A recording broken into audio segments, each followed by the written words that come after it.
Aptencer, Asociación Peruana de Tecnólogos Médicos en Calidad y Seguridad Radiológica. Bienvenidos una vez más, estimados asociados y futuros asociados, a esta segunda jornada del primer Congreso Virtual de Tecnología Médica en Radiología, cuyo enfoque es en calidad y seguridad radiológica. Agradecer tanto a los auspiciadores institucionales, principalmente al Colegio de Tecnólogos Médicos, al Sindicato de Tecnólogos Médicos también, y a cada una de las asociaciones conformadas por tecnólogos médicos en radiología de las diferentes subespecialidades, por apoyar y avalar el presente evento académico. Asimismo, agradecemos también a los auspiciadores comerciales que figuran en la presente pantalla.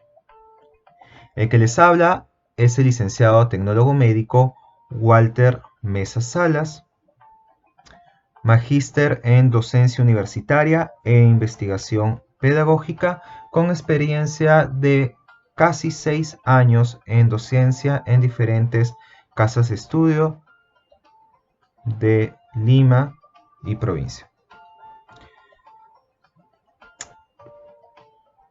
El módulo referente a investigación del presente congreso va a estar a mi cargo. Vamos a comenzar con una vista general, una vista no tan densa, un poco más amigable de la investigación en tecnología médica. Así que pondré todo mi esfuerzo para que sea, yo sé que la metodología a veces es un poquito pesada, pero voy a tratar de hacerlo lo más ameno posible para que sea digerible, además que recién está amaneciendo y seguramente deben estar tomando desayuno. Estos son mis datos y aquí está mi correo electrónico freeconsultation@outlook.es. Pues ya que este video se está grabando de forma asincrónica, ahorita por ustedes es 8 de la mañana, pero para mí es 5 de la mañana. Sí, lamentablemente el día de hoy tengo turno en el hospital, se me ha cruzado el horario en el servicio de medicina nuclear ahora. En tiempos de pandemia, nuestro horario es variable, puesto que dependemos de si es que hay, si es que se produce o no el material radiactivo. Entonces espero su comprensión, pero entendamos también que ante todo problema siempre hay una solución, y de eso se trata investigar.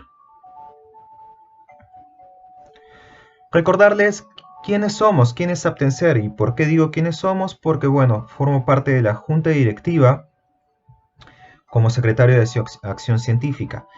¿Qué es Aptencer? ¿Quiénes somos? Es una asociación académica y científica sin fines de lucros, conformada por profesionales del área de radiología y sus especialidades, que busca mejorar la calidad y seguridad radiológica, basándose en los principios básicos de la protección radiológica. Cuando hablamos de investigar, creo que esto inicia desde casa, inicia desde el colegio, la forma tan cuadrada que nos hacen ver el mundo. Y como vemos esta profesora, ¿no?, de educación primaria probablemente, está que les corta la visión, la diferente forma de pensar o de percibir de cada uno de sus estudiantes, y los obliga a pensar a como ella piensa. Lo mismo sucede en tecnología médica. Muchos de los aquí presentes somos docentes y pues hemos seguido obviamente ahora por el tema de la SUNEDU. Algunos han forzado y han hecho la maestría, y algunos también han sido forzados a inmiscuirse en ámbitos de investigación cuando realmente no es lo que les apasiona. Y bueno, esta ponencia va a ser dirigida tanto para los colegas como para también los estudiantes que han sido inscritos, para ambas partes, ¿ok? Voy a tratar de ser lo más salomónico posible.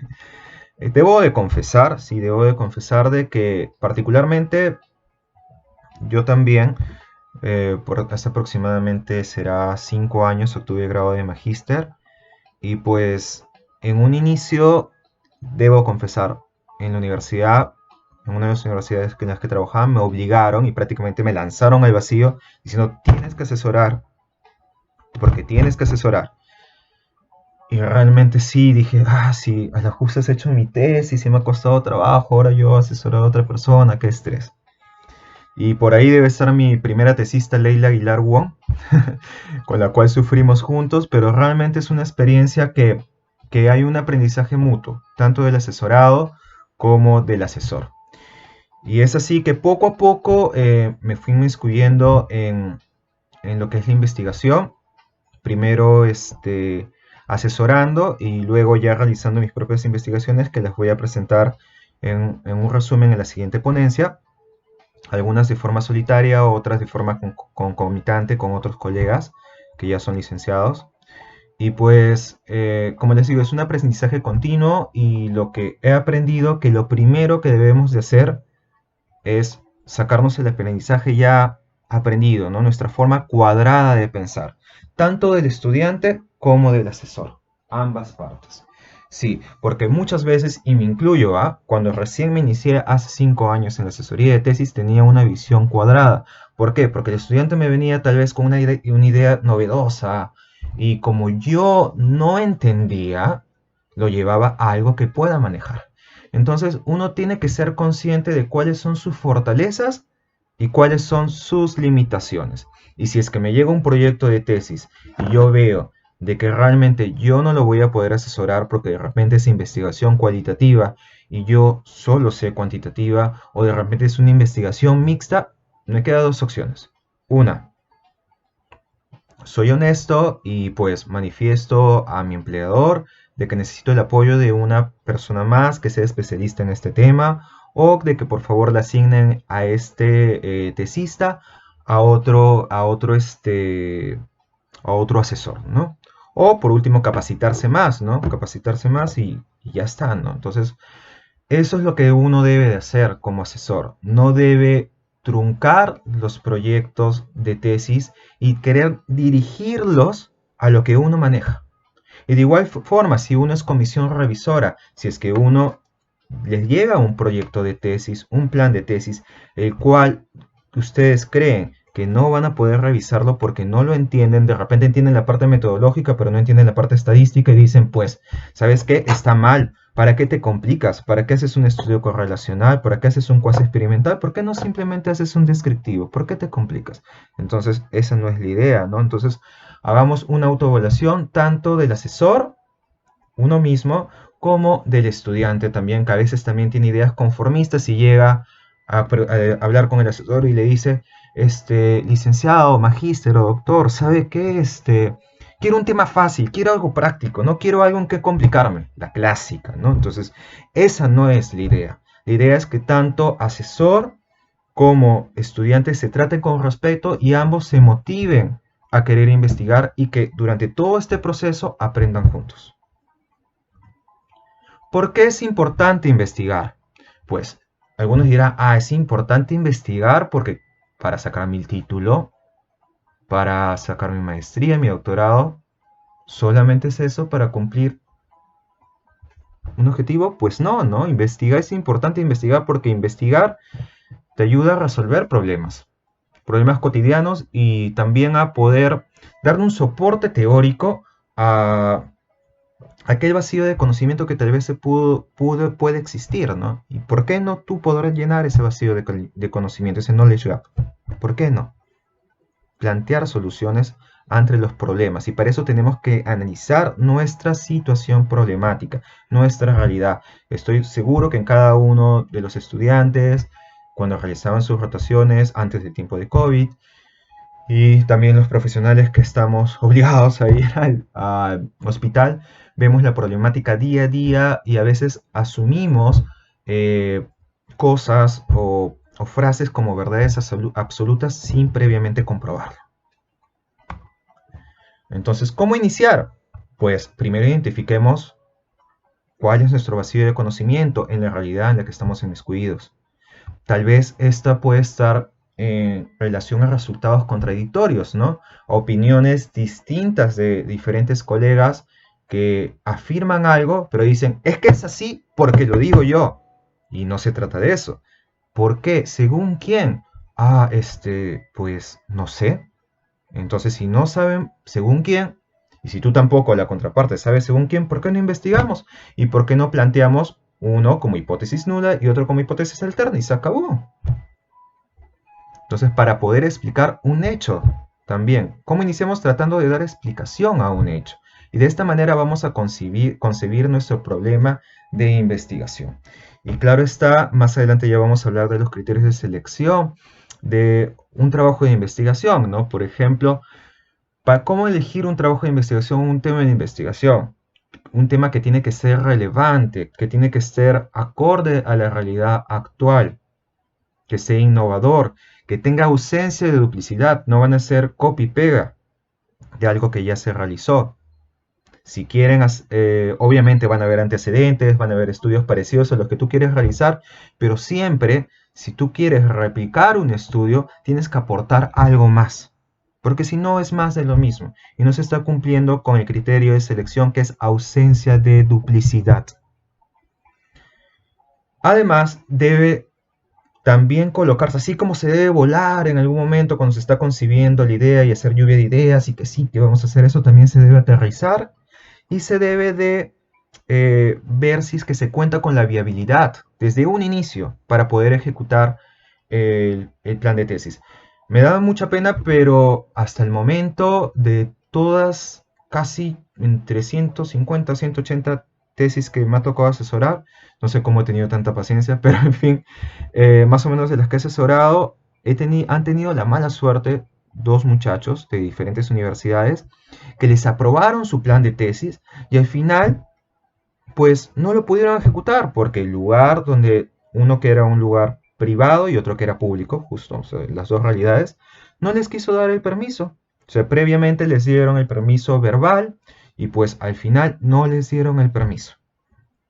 Y estas personas obviamente vinieron frustradas y llorando. Entonces ya desde esa vez, de esa mala experiencia, porque uno como asesor se inmiscuye tanto en el tema que también comparte los sentimientos en cada revisión y X cosas, ¿no?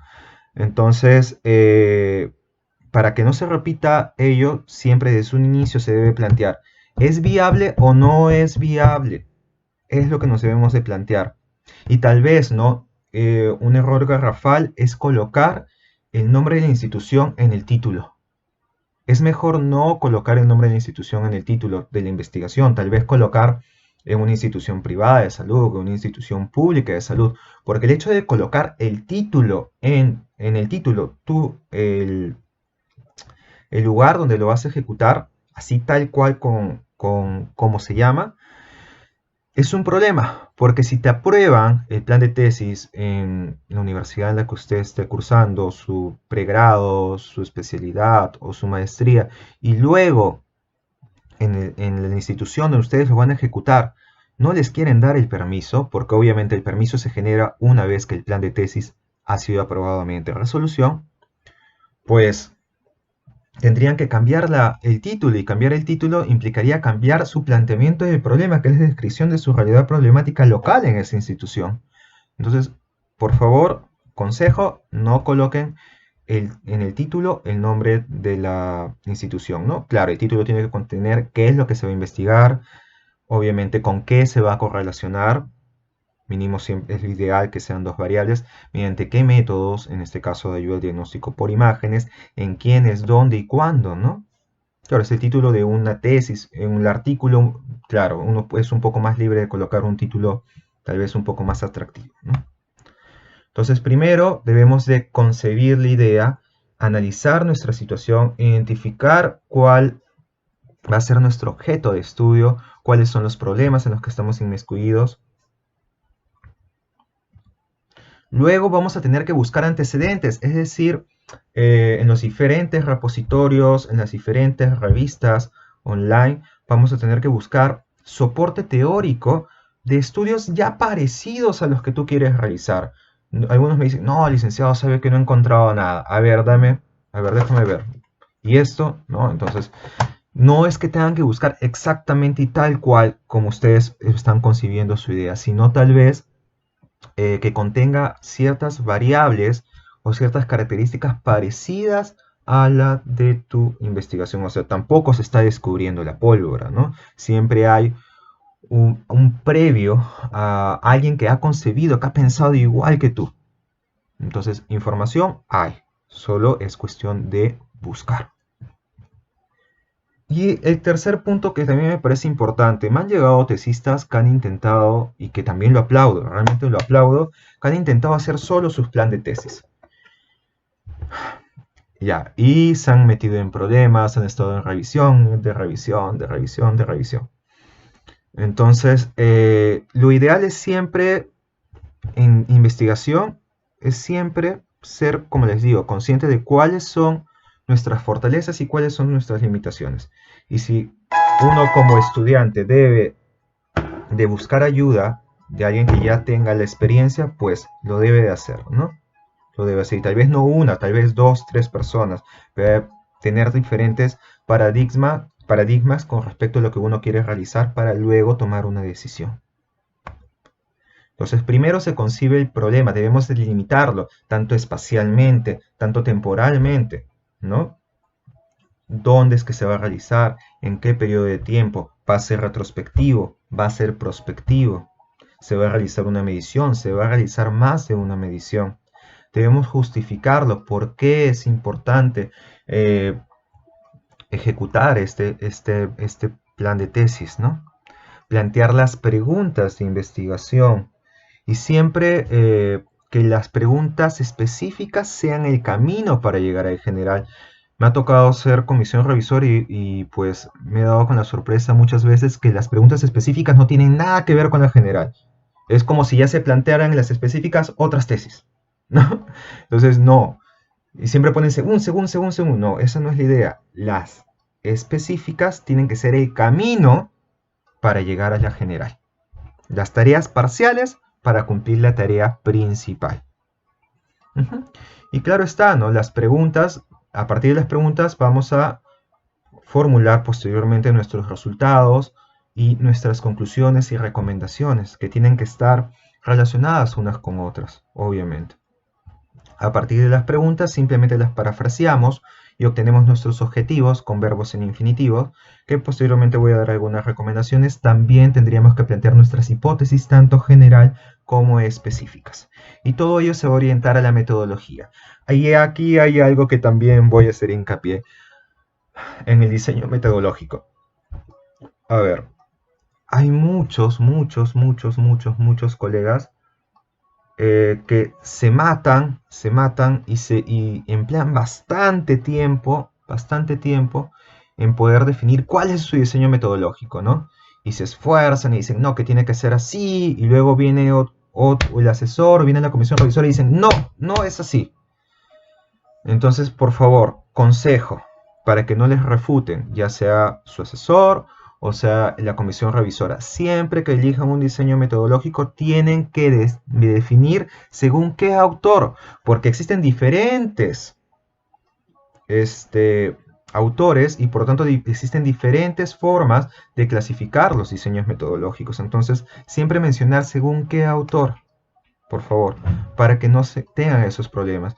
Y a los asesores también, ¿no? No ser, y a la comisión revisora, no ser cuadrados, no decir, no, eso está mal porque yo trabajo según tal autor. No, pues lo leo y compruebo si es que realmente es así, buscando la referencia que me está mencionando el autor y la fecha de publicación. Entonces, para todo ello, para poder definir cada uno de estos puntos, obviamente tenemos que hacer una revisión literaria y debemos de presentar nuestro plan de tesis a la comisión de ética para ver si es que lo que pretendemos ejecutar es viable o no, si pone en riesgo o no a la muestra, ¿no? A las unidades de análisis. Pero, ¿qué es una variable, no? Estamos hablando de variable y no hemos definido qué es una variable. La variable es una característica de tu muestra que no es constante. Por ejemplo, en nosotros sería la edad, el sexo, el grado de instrucción, la dosis efectiva que recibimos, la dosis en piel, la dosis en cristalino, nuestro índice de masa corporal que ahora se ha incrementado en cuarentena, ¿verdad? Y no toquemos ese tema. Algo que quiero mencionar también, la población y la muestra no son variables. He visto muchas matrices de consistencia en las cuales definen Y colocan, ¿no? Variable X y variable Y. Primera variable, segunda variable. Y colocan como variable a la población o a la muestra. Por favor, no, la población y la muestra no son variables. Sus características, que no son constantes, eso sí son variables. Algo también que es importante, cuando nosotros definimos los objetivos de investigación, definimos nuestro objetivo principal y específicos. Cada uno de estos objetivos deben estar relacionados a los problemas de investigación que hemos planteado. Y si es simplemente el parafraseo, recordar que para el objetivo general debemos utilizar un verbo de la taxonomía de Bloom. Y, de acuerdo al verbo que hemos elegido, para los específicos utilizaremos otros verbos de menor jerarquía. No utilizar para los específicos un verbo, según la taxonomía de Bloom, que tenga la misma jerarquía que el verbo que se ha utilizado para redactar el objetivo principal. Eso hay que tener en consideración. Hipótesis. Hipótesis, las posibles respuestas. Y aquí hay un tema también bastante controversial. Aquí mismo dice, ¿no? ¿Hipótesis qué es? Una posible respuesta ante nuestra pregunta de investigación que nos estamos planteando. Y yo les pregunto, ¿es cierto eso que dicen que en un diseño descriptivo pues no se puede realizar una hipótesis? ¿Acaso, a ver, vámonos a colocar en lo más clásico y que realmente son los estudios que ya yo particularmente no prefiero no asesorar porque no es nada que tenga ausencia de duplicidad o tal vez que tenga relevancia, en fin. Pero vamos a colocarnos en lo más simple. Cuando se plantean, por ejemplo, frecuencia, no sé de qué, a ver, frecuencia de hipertrofia enoidea en pacientes pediátricos, ok. Frecuencia, cuando ustedes se plantean cuánto es la frecuencia de hipertrofia enoidea en bla, bla, bla, bla, no están pensando en una posible respuesta. Yo creo que la hipertrofia, la frecuencia de hipertrofia enoidea va a ser como del 50% o probablemente sea más o menos del 50%. Entonces ya se están planteando una posible respuesta. Entonces eso de que un estudio descriptivo no tiene una posible respuesta no es erróneo. Pero claro está que debemos de respetar las guías didácticas que hace cada universidad, obviamente mediante una resolución, y debemos de revisar si es que para ellos un estudio descriptivo debe tener o no debe de tener una hipótesis. ¿Ok? Entonces tenemos que ceñirnos a la guía práctica que tenga la universidad, obviamente avalada mediante una resolución. Tenemos que solicitar para ver si es que ellos permiten o no el planteamiento de una hipótesis, ¿no? ¿Cómo redactar la justificación? Como siempre les digo a mis tesistas, ¿no? Esta es la parte más vital. La justificación. De esto depende todo. Realmente lo que uno siempre lee el asesor lo que va a leer un plan de tesis es primero el planteamiento del problema, ¿no? Que es como el enamoramiento. Es como si quisieras enamorar, reconciliarte con tu ex, ¿verdad? Y la justificación, como su mismo nombre lo dice, ¿no? ¿Por qué? ¿Por qué es importante investigar la relación entre estas variables? ¿Por qué es importante determinar la frecuencia de esta patología si yo ya creo que hay bastante información de ello? Justifícame por qué. ¿Y para qué, no? ¿Cuál va a ser el beneficio de esta población? Porque siempre que se investiga, la población, las unidades de análisis, deben de recibir un beneficio de por medio. Entonces, todas esas interrogantes, ¿por qué? ¿Para qué? Debemos de plantearnos, ¿no? También no olvidar si es viable o no es viable, si hay ausencia de duplicidad o no lo hay, si hay posibilidad de aplicación y todo ello. Los antecedentes de la investigación, es importante esto también, los antecedentes, porque muchas veces los tesistas eligen mal sus antecedentes y el asesor ni cuenta se da porque solo le ha revisado tal vez la matriz de consistencia y le dan pase en la comisión revisora y se emite la resolución y el estudiante bien feliz ejecuta, recolecta sus datos, tiene ya sus resultados, todo bien, bonito sus gráficos, hace sus conclusiones, recomendaciones y cuando va a redactar su discusión se da, oh sorpresa, que voy a comparar si mis antecedentes no se parecen nada a lo que he investigado. Entonces desde un inicio, para que no ocurra esto, que créanme que sí ocurra, debe elegirse los antecedentes de forma ordenada, de forma concatenada, que tengan las variables parecidas a las que queremos realizar, porque si no, ¿qué vamos a comparar? No vamos a poder comparar nada. Las bases teóricas. Las bases teóricas es una de las partes más tediosas para los estudiantes, puesto que implica una mayor longitud en lo que es el parafraseo, ¿no? Como siempre les digo, no copien y peguen, utilizan tal vez una, dos, hasta tres referencias para poder redactar cada uno de sus párrafos y que estos no tengan una extensión mayor a media hoja. Ahora bien, lo ideal siempre para no complicarse es utilizar libros, sean electrónicos o físicos, artículos, ¿no? Que son un poquito más fáciles de referenciar. Además de ello, hay que considerar y hay que ser realistas que uno de los formatos más difíciles es el Vancouver, el formato que amo y el más fácil es el APA, por lo cual usted deberá averiguar en su institución cuál es el formato con el que están trabajando, el Vancouver o el APA. Entonces, aquí viene otro detalle, la población y la muestra, ¿no? La pregunta clásica que te hace el jurado en una sustentación para hacerte caer y para darse cuenta si realmente tú has realizado la investigación o otra persona la ha realizado por ti. Ajá. La muestra es una parte de la población, una parte representativa del total, ¿okay? Que obviamente debe ser elegida al azar, para que tengan las características parecidas o similares a la de la población. Y hay diferentes cálculos muestrales, pero también algo que he visto bastante de forma repetitiva es que todo el mundo, todos, utilizan el cálculo muestral para estimar una proporción poblacional, es decir, para estimar una frecuencia, para todos los estudios, para estudios correlacionales, para estudios de diferencia de medias, para estudios de diferencia de medianas, para estudios cuasi experimentales. Abusan realmente de esa fórmula, cuando esa fórmula que es la fórmula muestral aleatoria simple para estimar una proporción poblacional, solamente se utiliza para estudios de frecuencia. ¿Ok? Ahora bien, algo que deseo aclarar, ¿no? Que también se ha suscitado. Vamos a imaginarnos que tu población es 10.000 y tú estás haciendo un estudio de frecuencia.